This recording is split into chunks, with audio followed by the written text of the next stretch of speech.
afternoon. I'm Victoria Marshall with the latest news from the Washington Watch News Desk.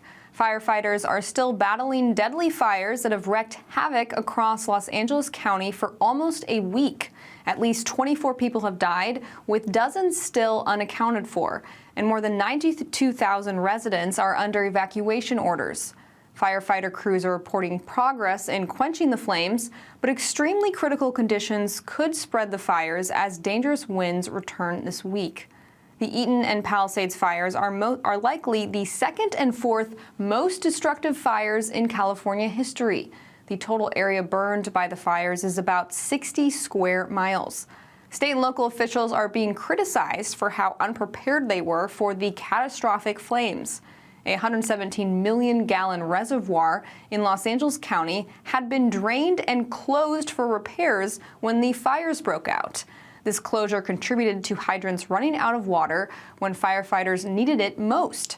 Yet, more than 10 years ago, California voters approved a ballot measure to construct new reservoirs. Nearly a decade later, none of those projects have been completed. California Governor Gavin Newsom is also facing criticism for his leadership. Vice President-elect J.D. Vance blasted the governor's failed policies in an interview with Fox News yesterday. We have to do a better job. We need competent, good governance. Now, that doesn't mean you can't criticize the governor of California for, I think, some very bad decisions over a very long period of time. I mean, some of these reservoirs have been dry for 15, 20 years. The fire hydrants are being reported as going dry while the firefighters are trying to put out these fires. There is a serious lack of competent governance in California, and I think it's part of the reason why these fires have gotten so bad. We need to do a better job at both the state and federal level. And speaking of J.D. Vance, in that same interview with Fox News, the vice president-elect confirmed that the incoming Trump administration would be pardoning nonviolent January 6 participants.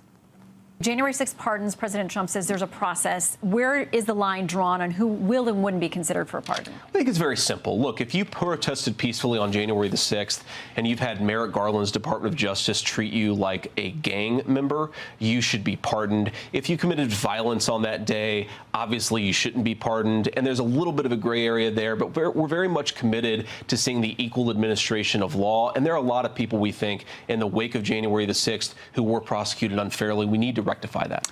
Vance's comments come after Trump told NBC News in December that he would be pardoning January 6 defendants on his first day back in office.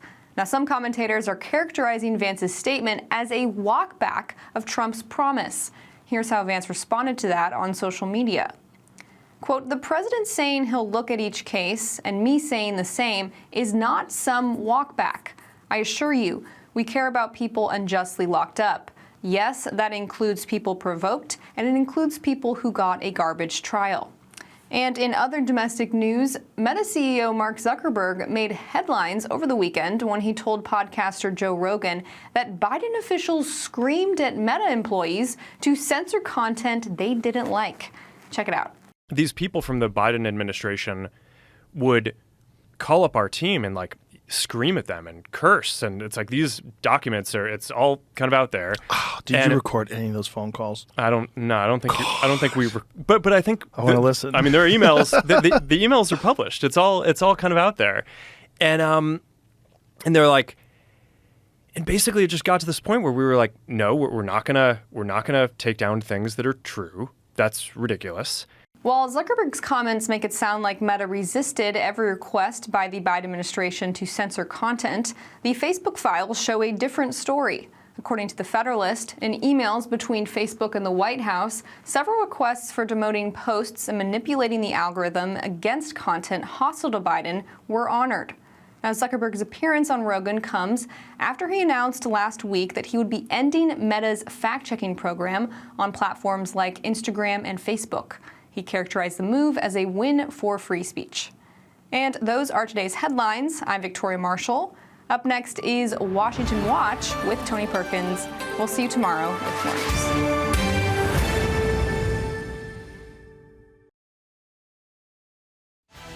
From the heart of our nation's capital in Washington, D.C., bringing compelling interviews, insightful analysis, taking you beyond the headlines and sound bites into conversations with our nation's leaders and newsmakers, all from a biblical worldview.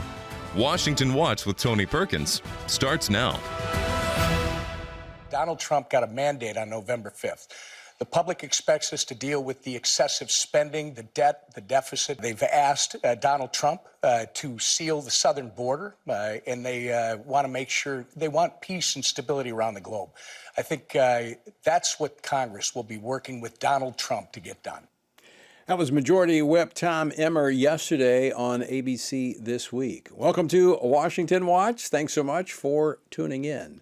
Well, coming up, members of the House Freedom Caucus spent the weekend at the Southern White House discussing legislative priorities and strategies with President-elect Donald Trump.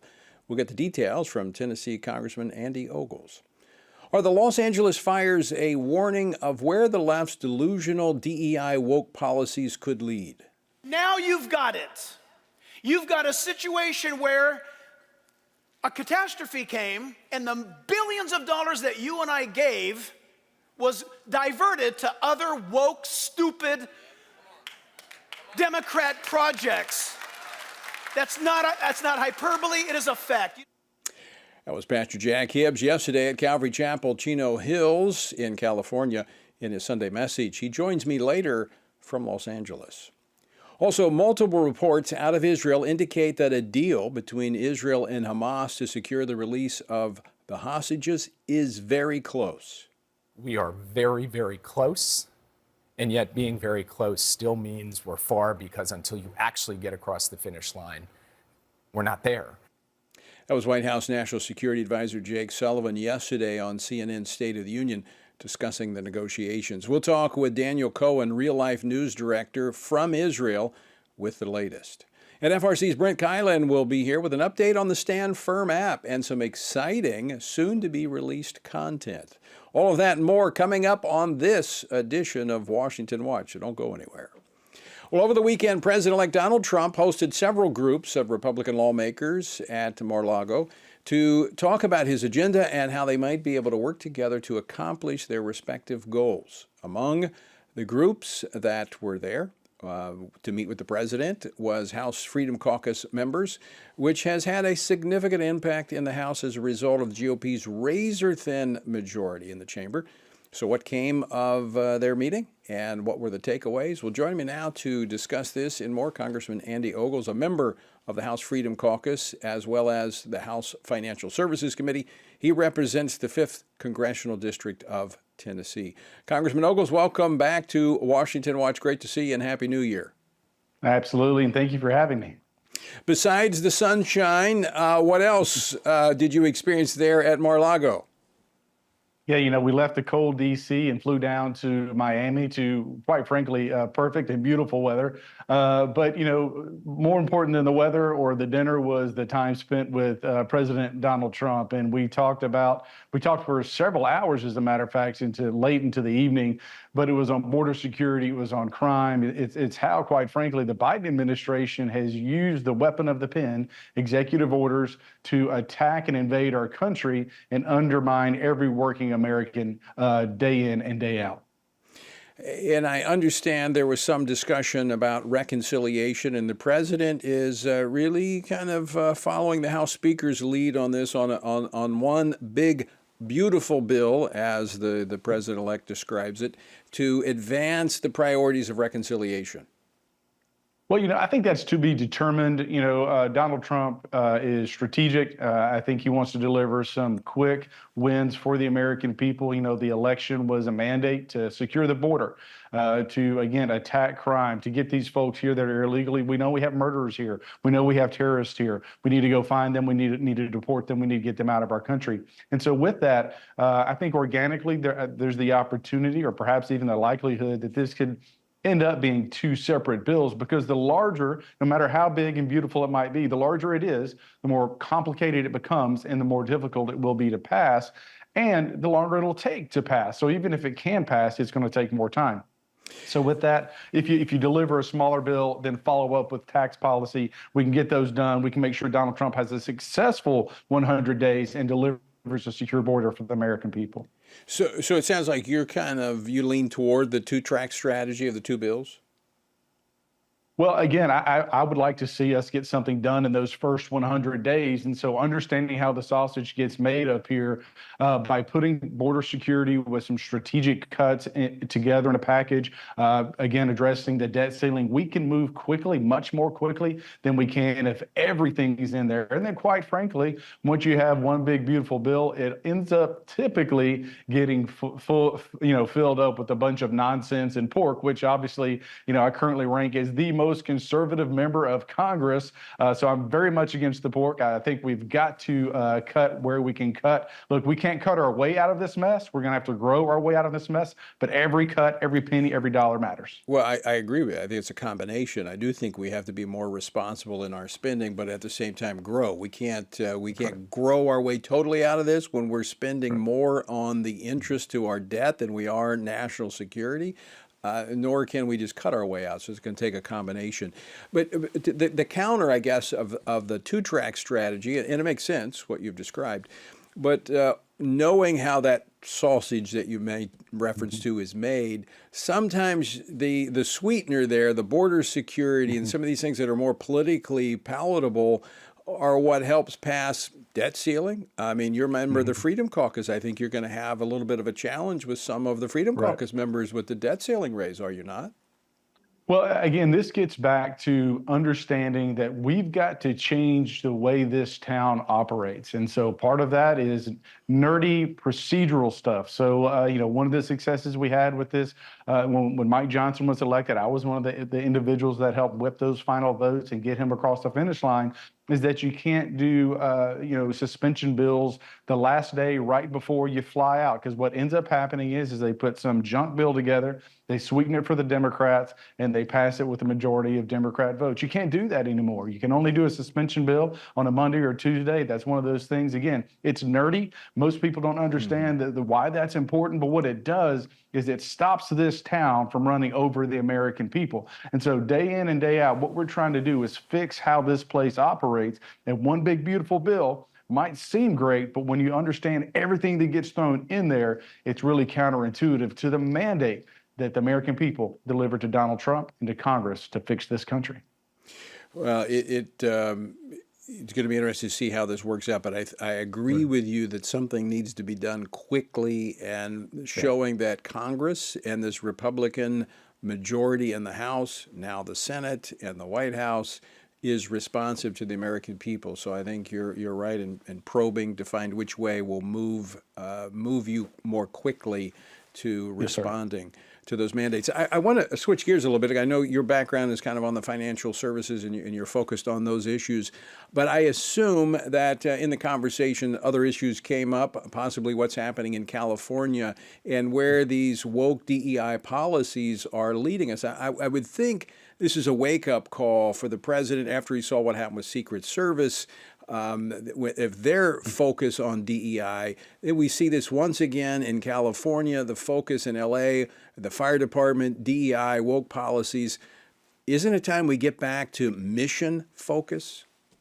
Oh, absolutely. And it's unfortunate. I mean, a lot of times when individuals like myself are attacking these woke policies, sometimes it may be labeled as political rhetoric, right? But which we've seen and what's unfolded with the assassination attempt with Donald Trump, DEI and woke policies were to blame. When you look at the wildfires that have taken over California, billions of dollars worth of damage, you have individuals in the fire department who aren't capable of doing the job. It's completely DEI. There's a picture that I saw on X, whether it was real or not, I don't know, but it's this fire hydrant that's very elaborately painted with rainbow colors. And in the background, this entire subdivision is burning to the ground. And that was kind of emblematic of what's happening in California. And you have states like Tennessee, like Florida, like Texas, that have become a destination for individuals like California, New York, New Jersey, et cetera, because they're political refugees. They're tired of the nonsense. They just want to be left alone. They want to live in God bless America.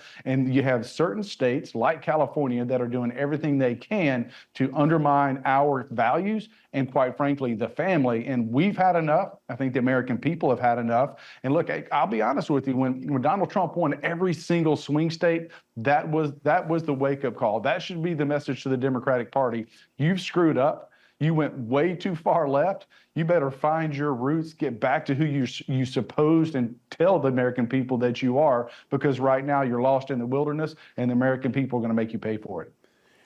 Politically, that is absolutely correct, and we're seeing that. I think that this last election was a reflection of that.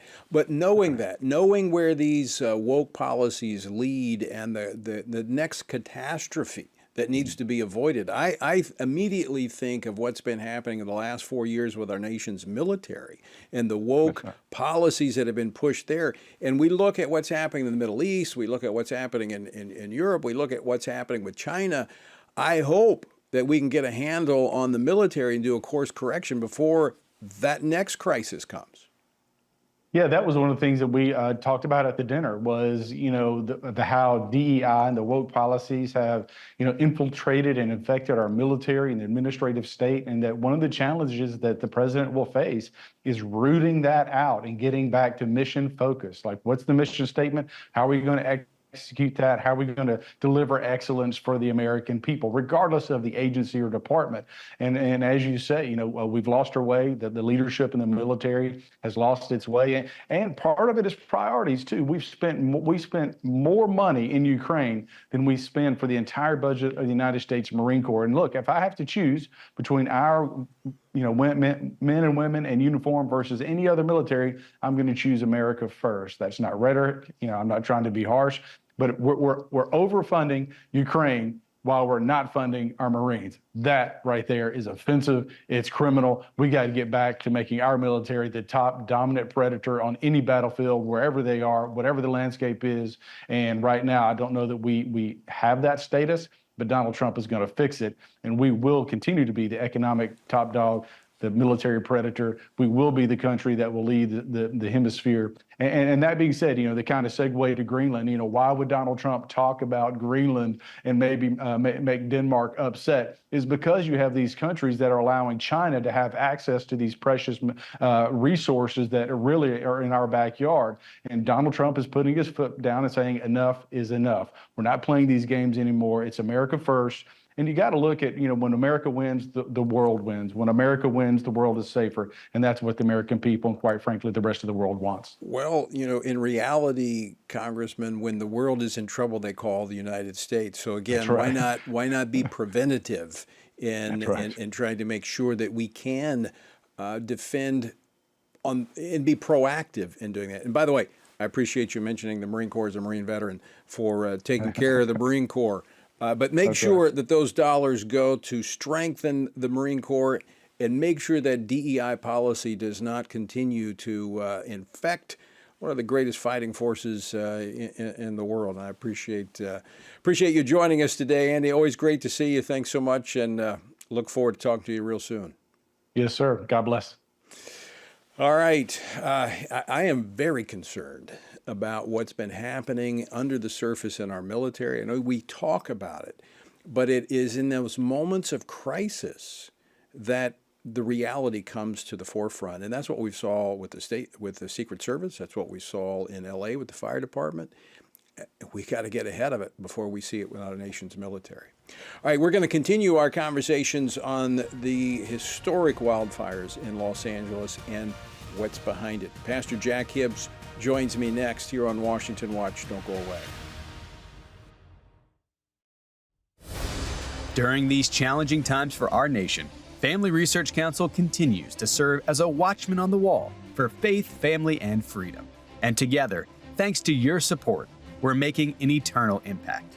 2024 has been another year of shining the light for biblical truth in Washington, D.C. This fall, over 1,000 spiritually active, governance-engaged conservatives gathered for the Pray, Vote, Stand Summit to pray for our nation and ensure that the issues impacting SageCons were understood and advanced.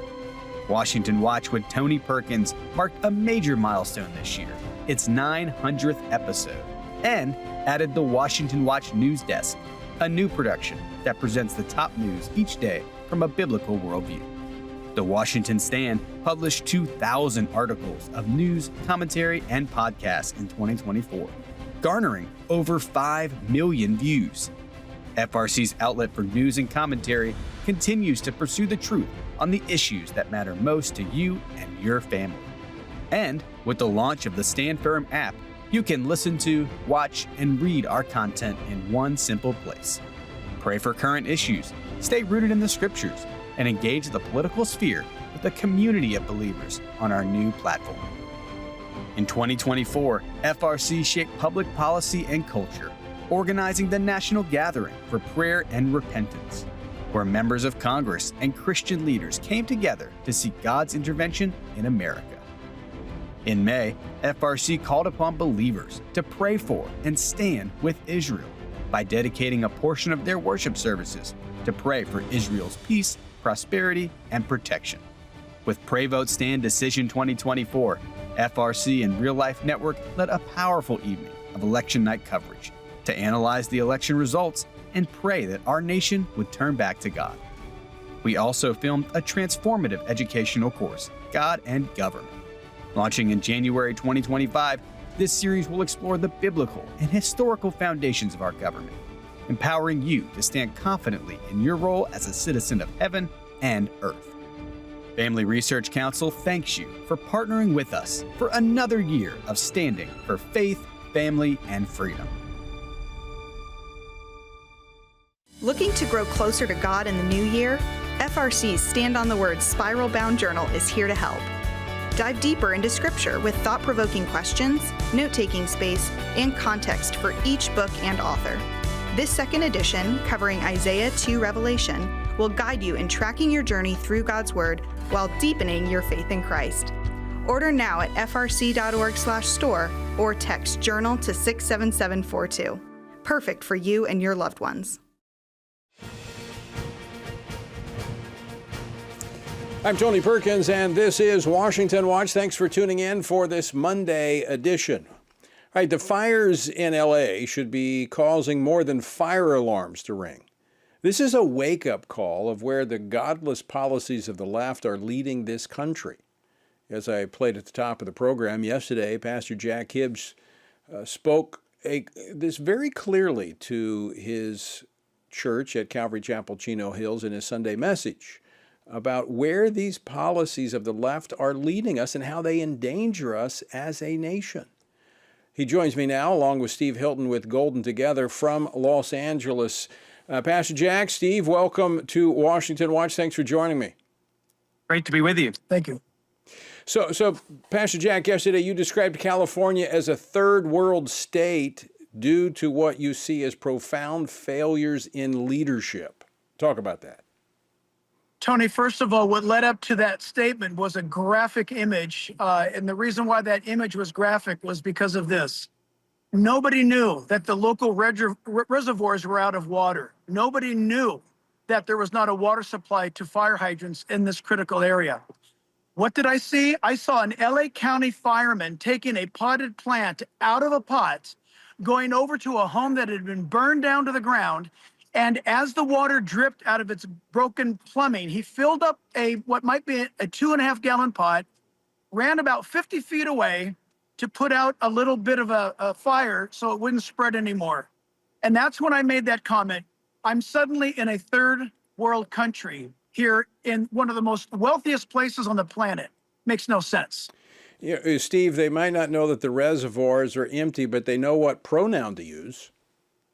I mean, exactly. You just hit the nail on the head, because instead of what we need and we should expect, and by the way, what we pay for with the highest taxes in America, which is competent government and common sense policies, instead of that, we've had the people in charge obsessed with these fringe ideological issues and this terrible combination of ideology and incompetence. And you end up with the very basics of what we expect from government, which is safety and security and these basic services like water and power delivered in a reliable and affordable manner. None of that happens in California because they are totally obsessed with their far left ideological schemes. That's why what we're doing today together is laying out not just a positive alternative vision for us here in Los Angeles in this moment of crisis right now, but as I've been working on at my organization, Golden Together, it's a policy organization that for years now has been laying out an alternative, a positive vision, how we can bring this state back to what it should be, which is the best of America, not the worst. Well, the silver lining to this tragedy, shouldn't have to go down this path, but this shakes people out of this idea that these delusional policies of the left are harmless. The idea that your fire chief has been out promoting the fact that she started the first diversity initiative in the fire department. Well, that's great if everything is fine, but when things start to burn, people realize that cost us dearly. So is this the opportunity for a sea change? Oh, I don't know who you're asking, but I'll jump in. Then Steve, you can back cleanup. Tony, it turns out that DEI is actually spelled DIE. That's what's going on. It leads to death. And the bottom line is this: that I would hope that in this interview, I would represent not only the House and the believers who vote, and we know in this last election they came out and voted, but how about if I were to represent, for example, the Californian who's fed up with all this stuff and they want to be safe and they want to go shopping and be safe and they don't want to pay $15 for, a Taco Bell visit. We can bring the votes, but no one's been motivated to vote because we haven't had the politicians. And so what we want is a statesman. What California needs is statesmen. And I'm hoping, I hate to put my friend on the spot, but I'm hoping Steve Hilton runs for governor. There's a lot of great people, Tony, in this state.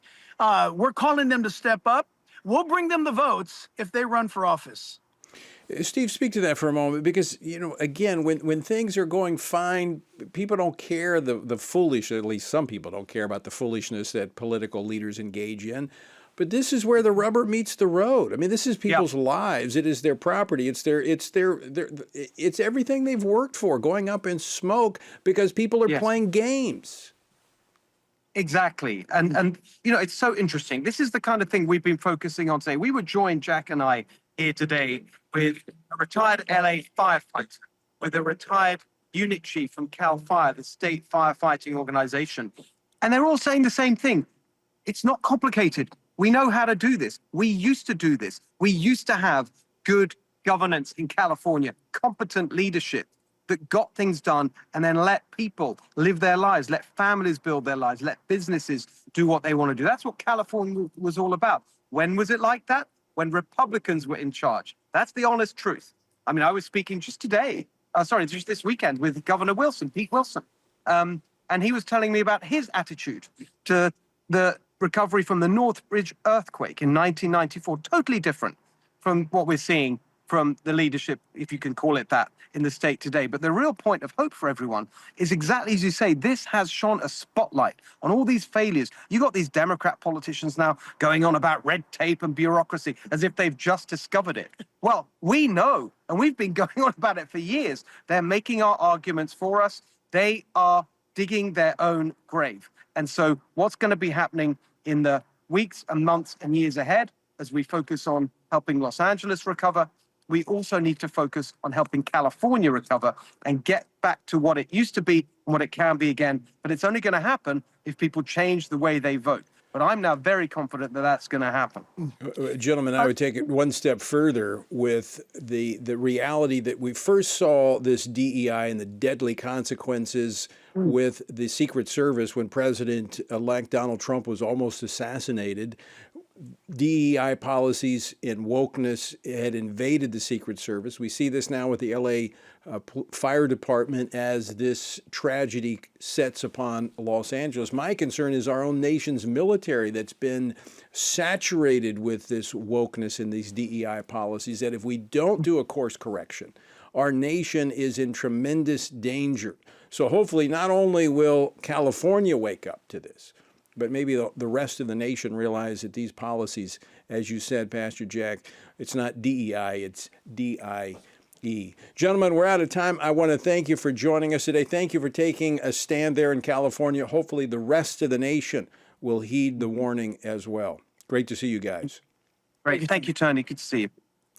Hey, folks, this is something to pray into. This is serious business, as we're seeing. It has consequences. We need to pray, we need to vote, and we need to stand against this nonsense. Don't go away. We're back after this.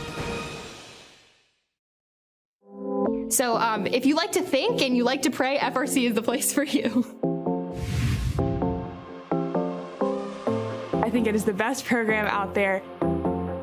Yeah, I've absolutely loved my experience interning at FRC. They really are making waves out in the political world and doing it from the light of the Lord. It's really humbling for me as a college student who has been involved in the life movement for only a couple of years to be able to witness it alongside of some of the people who have spent their entire lives fighting. A huge thing that sets FRC's internship apart from others is they are looking for what they can pour into you instead of what they can get out of you. I have talked to so many of my friends who have interned other places, and they're responding to emails or taking phone calls and doing things like that. But here we get real hands-on experience and get to talk to important people and do important things that we get to see the impact of.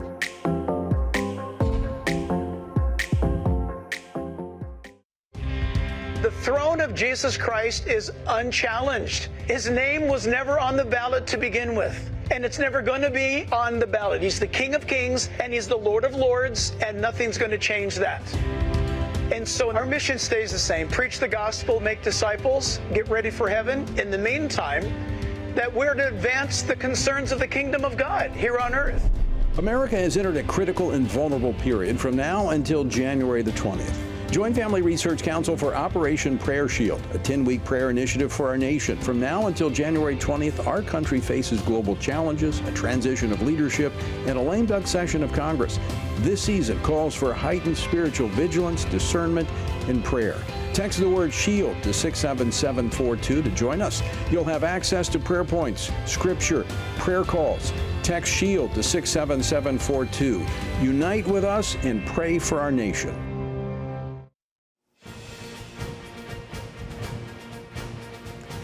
Welcome back to Washington Watch. Good to have you with us on this Monday. The website, TonyPerkins.com. Better yet, get the Stand Firm app. In fact, the reason we are moving toward the Stand Firm app, because the landscape of communication has greatly changed over the last couple of decades. And there was a time when FRC staff and experts were frequent guests on CNN, MSNBC, Fox, and the mainstream networks. But over time, the biblical worldview that we offered became less welcome as the LGBTQ agenda really began to dominate in newsrooms all across the landscape. And that includes some of the conservative ones, like Fox. And as we saw the cancel culture, we were really at the tip of the spear. It began to impact other mediums of communication. And Family Research Council made adjustments to safeguard our messaging against those who would suppress it. That includes the launch of Washington Watch over a dozen years ago, daily program. Some of you have been listening all that time. We then, just a couple of years ago, launched the Washington Stand, and out of a desire to help ensure that our message continues to encourage and equip Christians across this country with resources that help them stand, help you stand for biblical truth. You know, pray, vote, stand. We give you information on how to pray. And obviously when it's election time, how to vote and how to speak to your elected officials, but also how to stand firm for biblical truth. And so out of that, we developed the Stand Firm app, which, as it is being developed, will be a cancel-resistant platform so that we can continue no matter what the future may look like. Join me now to talk about this, Brent Kylan. He's the Vice President for Strategic Initiatives here at the Family Research Council and FRC Action. Brent, welcome back to the program. Thanks, Tony. Good to be with you today. So these days you can put the most ridiculous as well as helpful apps on your mobile device. What's the difference about the Stand Firm app that makes it of value? I would say great value to Christians. Tony, the Stand Firm app really is designed for SageCons, spiritually active, governance engaged conservative Christians, which you've talked a lot about on the program. We've been working to reach them and equip them for quite a few years now. And there's, an estimated 20 plus million of them out there. They're doing incredible things. They're engaging at incredibly high levels, which is awesome. One of the things we've encountered, though, as we've worked with them is just a need for ways to connect and certain tools. And really, out of those conversations and the research we did, really specifically with that group to a large degree, we developed this app. And so what you'll find on this is tools to help you.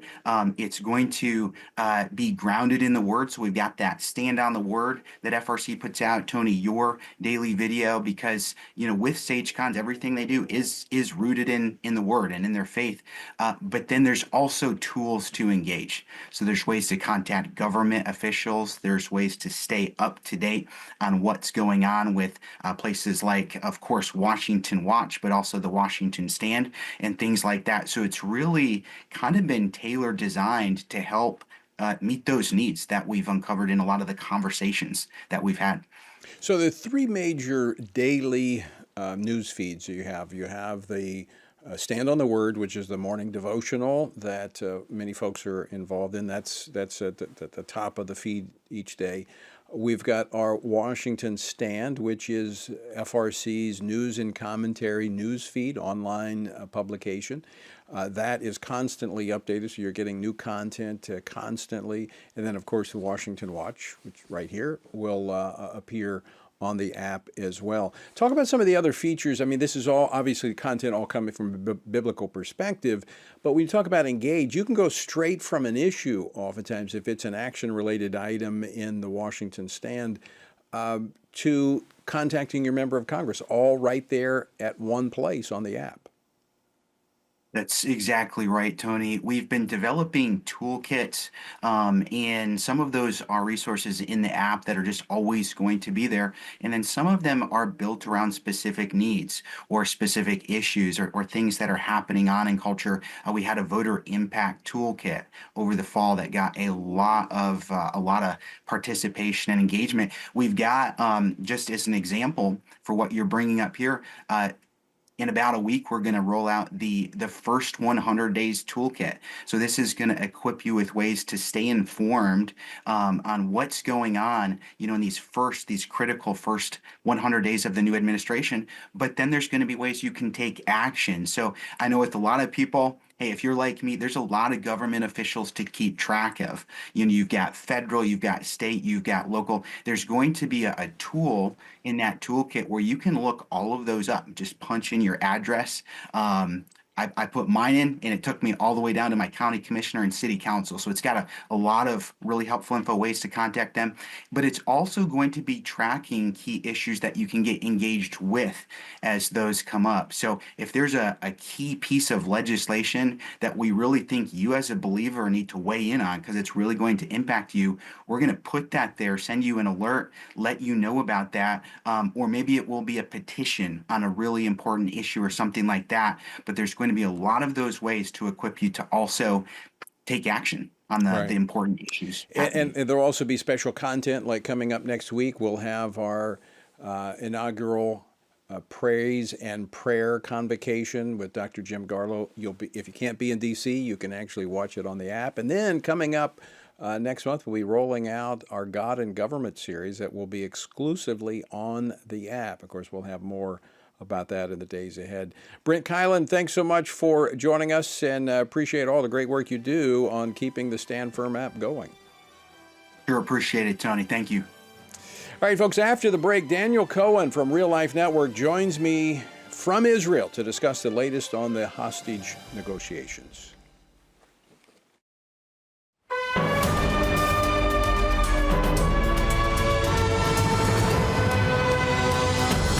Hello, I'm Tony Perkins, president of the Family Research Council here in Washington, D.C.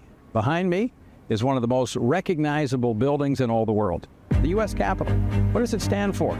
Well, most people say government.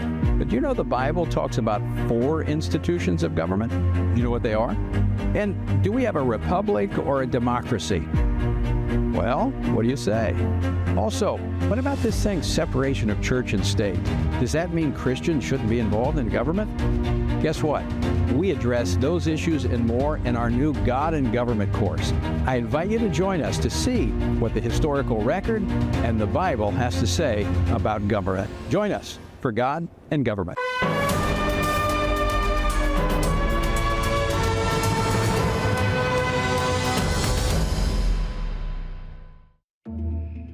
The world is hurting, streets are filled with crime, families are broken, sin is celebrated, and God is mocked. Everywhere we look, the wages of our sin are on full display. As Christians, we know that surrender to God's will is the solution to our biggest problems, but not everyone agrees. Even in church, we hear people say the most important thing is to be tolerant, that we shouldn't impose our morality on other people, and that loving our neighbor means celebrating what they do. But you can't do that. It's not that you don't love your neighbor, you do, but you care about God's opinion more than your neighbor's opinion, and this makes you different. In fact, sometimes it makes you feel alone, like you're the only one. But there is good news. You are not alone, not even close. Research has found that there are 59 million American adults who are a lot like you. There are millions of people around the country who are born again, deeply committed to practicing their faith, and believe the Bible is the reliable Word of God. But that's not all. They're also engaged in our government. They're voters. They're more likely to be involved in their community, and they're making a difference in elections. The problem is that a lot of them feel alone too. We want to change that. FRC wants to connect these 59 million Americans to speak the truth together, no matter the cost. If you want to learn more about this group and what it means to be a spiritually active, governance-engaged conservative, or if you want to find out if you are one of these SageCons yourself, go to frc.org/SageCon and take the quiz to find out. The world is hurting, and we have the solution. We can't do it alone, but we can do it if we work together. That's what we're working toward every day. Join us. Go to frc.org/SAGECON, SageCon, to learn more. That's SAGECON, SageCon, to learn more.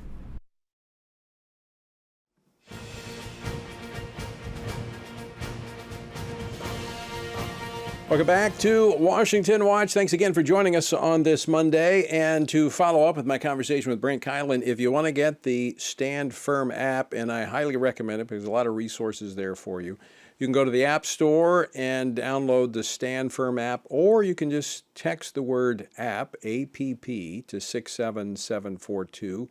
That's app to 67742, and I'll send you a link and make it real easy for you. The word for today is from Isaiah 61, which proclaims, "The Spirit of the Lord is upon me, to preach good tidings to the poor, to heal the brokenhearted, to proclaim liberty in the day of vengeance of our God, to comfort all who mourn." Jesus quoted this passage in Luke 4, but he stopped halfway through verse 2, emphasizing the gracious aspects of his mission at his first coming. Yet Isaiah continues foretelling a day of the Lord's vengeance, a time when Jesus will return to right every wrong and bring justice for his people. The prophecy also promises beauty for ashes, joy for mourning, and praise instead of heaviness, highlighting how the Lord transforms sorrow into hope. We can be certain the same Spirit who anointed Jesus is with us, bringing restoration and freedom. The ultimate goal? That we may be called trees of righteousness, that he may be glorified. Even when life's trials feel overwhelming, we can look ahead with confidence, trusting God's perfect plan. He will fulfill his word and receive all glory in the process. May we find comfort in that promise today. To find out more about our journey through the Bible, text Bible to 67742. Earlier today, news emerged that Israel and Hamas were given a final draft of a proposed hostage and ceasefire deal that could hopefully bring an end to the war that Hamas started with the October 7th attack on Israel. What's in the deal, and this is not the first time Hamas and Israel have been at the threshold of a deal, but here's something that's different. we have an incoming Trump administration. Is that driving Hamas to agree to a deal? Joining me now from Israel to discuss the latest is Daniel Cohen, news director for Real Life Network. Daniel, welcome back to Washington Watch. Great to see you, and thanks for staying up late to join us.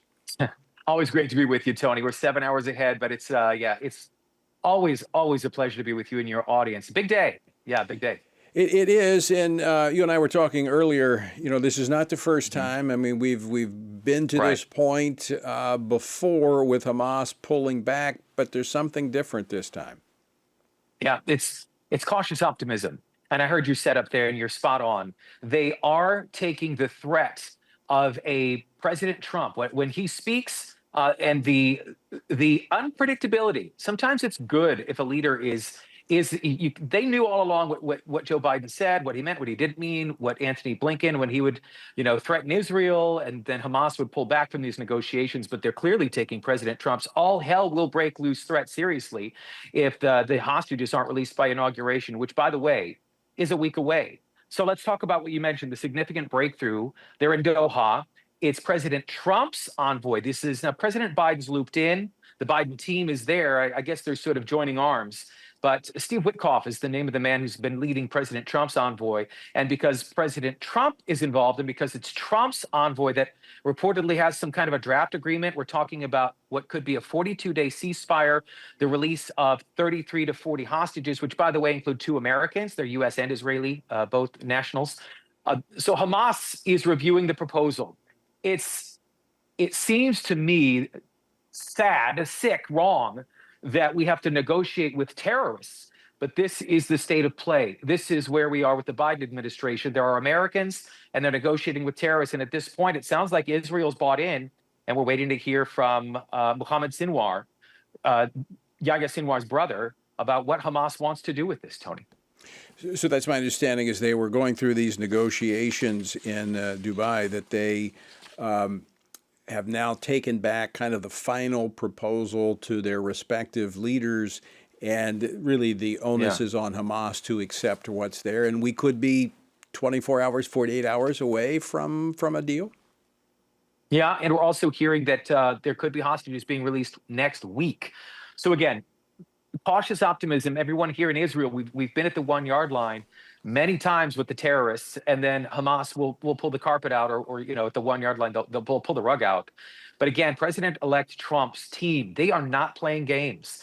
And Steve Witkoff, he is actually in Doha right now. So Hamas is more willing. The key sticking points, Hamas wants a permanent truce. Israel doesn't want a permanent truce. They want a temporary pause. There are disagreements about where the IDF would withdraw to the forces from Gaza. Hamas wants to sort of reclaim northern Gaza, but it's very important that Israel maintain. There's a couple of strategic passes to make sure that they're able to contain what goes on and what goes in and what comes out. They want more humanitarian aid. Israel's fine with humanitarian aid. What they're not fine with is a pause that allows Hamas to rearm. They were armed to the teeth before. And remember, this is Israel. They're not firing missiles from outside of Israel. They're inside Israel. They have their own. This was as of 2007. There was the pullout, but that's why this is what we have. So, the hard thing I'll say, Tony. Lastly, this, and send it back to you, is what do you do if you're Prime Minister Netanyahu? Because there's a heavy price to pay for the hostages that they want to release. What I'm hearing, and again, it's etched in jello, but that Israel is willing to give up 50 terrorists in exchange for 1 hostage, and 50 women who were convicted. Again, hostages, 50 terrorists for 1 hostage. What do you do? Right? Is the price too high? At what point does the price become too high? And everyone here in Israel is ready to really swallow hard and say, we'll pay the price if it means we get Israelis out that have been in for 465 days today, Tony. Right, and it's good to remind Americans back, and I remember this because I was in high school when the Americans were taken hostage by Iran, and incoming President Ronald Reagan. I didn't have a chance to vote for him the first time, wasn't quite 18 at the point, but very similar parallels to what we see with Donald Trump. Ronald Reagan had studied the communists. He understood the Middle East as well, and he was an unknown. I think Donald Trump is a known. because he's already had one term. But when you talk about the unpredictability, Richard Nixon, kind of used the madman theory of dealing with foreign policy with Russia and even with China. So I do think there's that element that's there. But when you look at Israel, and you can speak to this, you touched on it, the prime minister has his own political situation to deal with, a very narrow margins in the Knesset, and he has some hardliners, about 10 to 12 of those who are not wanting to give up an inch to Hamas. Yeah. I don't know how you have this baby, Tony, and that's really the only thing. I don't know what you do here, because there are on the far right who say it's too steep a price to pay. Remember, Yahya Sinwar was in an Israeli prison. Yahya Sinwar had a brain cancer. He had some kind of a brain issue, brain tumor. Israeli doctors performed surgery. He was released from a prison, and then he went on to mastermind the October 7th terror attack. Is there another Yahya Sinwar as part of this release? But, I think big picture, we have to look at it this way. The Netanyahu government and Israel's enemies know the difference between an administration that has President Biden as the big brother, kind of standing over their shoulder, and a President Trump. There's no fear of President Biden. I mean, Antony Blinken, the Secretary of State, made a shocking admission in an interview last week, saying when we would pressure Israel publicly, Hamas would back off from a hostage ceasefire deal. Exactly. I mean, they were not a friend to Israel. Terrible. I mean, terrible. So they believe President Trump means it when he says there will be all hell to pay. We're looking at 1 week. The youngest hostage, by the way, Tony, is 1-year-old. His name is Kafir Bibis. He's been in Gaza as a hostage. He was taken on October 7th at 9 months of age. He's now been a hostage longer than he's not been a hostage. And he turns 2 years old in 5 days, 5 days from now. It's sad. I don't know why there aren't more world leaders pressuring Hamas like they've been pressuring Israel to come to a deal. But that's heartbreaking to think this 1-year-old baby, who knows if he's alive, has been a hostage longer than he's not been. Speaking of that, in terms of the hostages alive, what information is available as to the status of many of these hostages still being held? We don't know, but I was just seeing on Twitter before we came on here to speak with you that the Red Cross is admitting they were doing very little to even reach out into the Red Cross has been an epic failure in this. So there are 100 hostages or so. Again, it's always an estimate because we don't know an accurate number, but 98, 99, 100, 7 Americans. President Biden is about to leave office, having done very little to nothing to free the Americans that have been held hostage for 465 days. The hostage families here in Israel are all very cautiously optimistic because, again, of these false promises. But it comes back to strong American leadership. They know that when there's a real leader in the White House that exudes strength for the United States, strength for Israel, we'll see. We'll see what happens. But if there are hostages coming back next week, which happens to be when President Trump is sworn in for a second term, then we'll know that they took the threat from President Trump seriously. Besides the swap, the release of tariffs, which in and of itself, as you pointed out, historically has not worked out well. What are some of the other terms of the ceasefire deal that we're aware of? Right. It's we're talking about women. We're talking about seniors. We're not talking about the release of men. And again, Hamas has refused to provide not only proof of life, but proof of names. Israel has asked over and over again, repeatedly, for a list of names of the hostages that Hamas could never seem to provide. And that led Israelis to believe it's maybe because they're dead, and President Biden has been coddling the terrorists since October 7th. And has been riding the fence and splitting the fence. And I support Israel. I don't support Israel, pressuring Netanyahu, trying to overthrow the Netanyahu government. So I can tell you, in terms of the terms themselves, Tony, are just, for lack of a better term, squishy. The one report in the Times of Israel says this, the Jerusalem Post says that. I think what we all agree and what they all agree on is that it's not men, it's not fighting age, it's women, it's seniors. Goodness, if they would release the baby, that would be incredible. But Tony, one other thing, there's been a lot of hostility and fighting here. While everyone there's talking about California and the epic failure of Governor Newsom and Mayor Bass and the wildfires, there were 5 IDF soldiers killed in Gaza today. The oldest was 23 years old. One was a Jewish believer in Jesus, which is pretty rare. I'm a Jewish believer in Yeshua. And again, 18, 19, 20, 23 years old. These are young men. And so the death toll for the IDF and for Israeli forces is 804. But I think everyone here, Tony, is optimistic that it seems like as of next week, there will be no more coddling of Hamas, the Houthis, Hezbollah, no more coddling of terrorists who mean Israel's harm.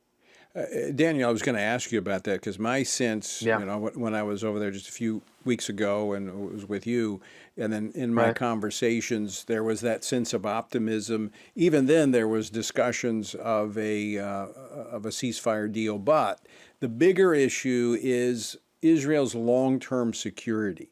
And that's much bigger than just Gaza. As you mentioned, it's the Houthis, it's Hezbollah, but it's also Iran. There's a sense that America's not going to get in their way now with Donald Trump in the White House. Yeah. You know, and by the way, Prime Minister Netanyahu has never said, send us your soldiers. He just said, just give us, just give us the ability to defend ourselves. We'll spill our own blood. And they have done that. Israel, I say we, I'm Israeli and I'm American both. So when I say we, that's what I mean by that. But President Trump has only said, get it over with. Prime Minister Netanyahu, we support you, get it done, and get it done quickly. Again, it's been 465 days, way too long. And I've said this with you before, Tony, but I'll say it again. This all could have been over months ago. Hamas, if they would just do two things, lay down their weapons and release the hostages. Israel has no interest in dead babies, dead women, dead civilians in Gaza. We have cowards. The terrorists are cowards who are hiding weapons in mosques, in children's bedrooms, in UNRWA facilities, and hospitals. And Israel can never allow October 7th to happen again. And we know they're planning. We know they're planning to carry out or try to carry out another October 7th. And Israel says, just give us the ability to defend ourselves so these people can never pull off this atrocity and this evil against babies, Holocaust survivors, seniors, women, men, ever again. Daniel Cohen, we're just about out of time here, just a couple minutes left. Yeah. Donald Trump, to quote him, has said, if these hostages are not released when I take office, there will be hell to pay. And as you pointed out, Israel's not asked for U.S. troops, and we're not going to send U.S. troops. We may have some support on the outside. What does that look like? What that threat from Donald Trump, what would that look like to ensure that Hamas pays a price? You're a great journalist, Tony. You get it because you're asking all the right questions. That is the question.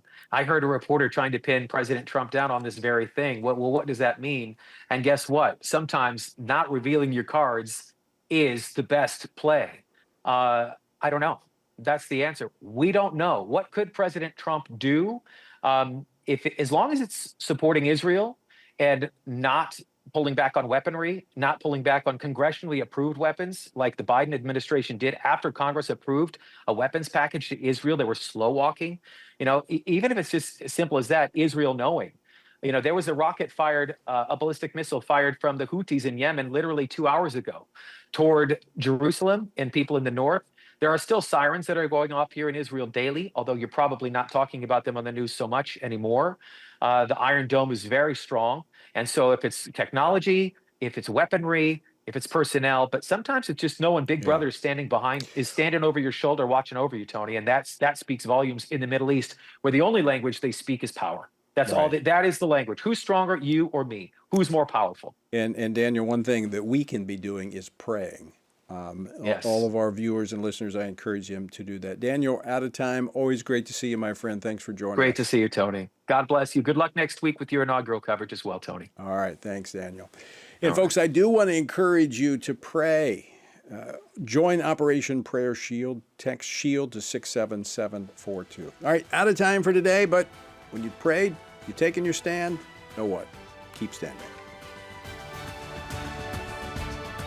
Washington Watch with Tony Perkins is brought to you by Family Research Council and is entirely listener-supported. Portions of the show discussing candidates are brought to you by Family Research Council Action.